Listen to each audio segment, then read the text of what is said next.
ডাকু মহারাজ ছবিতে উর্বশীর নৃত্য নিয়ে বিতর্ক। 2 জানুয়ারি মুক্তি পেয়েছে সিনেমা ডাকু মহারাজের গান দাবিদি ডাবিডি, যেখানে দর্শকরা অবাক হয়ে লক্ষ্য করেন উর্বশী রৌতেলার নৃত্য এবং তার সঙ্গে নন্দমুরি বালাকৃষ্ণের পারফরমেন্স। এই গান প্রকাশের কিছু সময়ের মধ্যে নেটিজেনরা উর্বশীর নাচ নিয়ে তীব্র সমালোচনা শুরু করেন। একাংশের মতে তার নাচ ছিল অশালীন এবং ছবিতে তাকে যৌনতার প্রতীক হিসেবে উপস্থাপন করা হয়েছে। অনেকে এই পারফরমেন্সকে কুরুচিকর বলেও অভিহিত করেন। এই বিতর্কের পর উর্বশী তার পক্ষে প্রতিক্রিয়া জানান।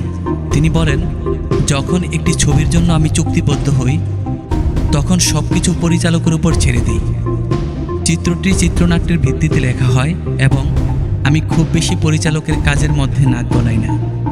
যখন ছবির জন্য রাজি হয়ে যাই তখন পরিচালককে প্রশ্ন করি না। পরিচালকের স্বাধীনতায় হস্তক্ষেপ করা উচিত নয়।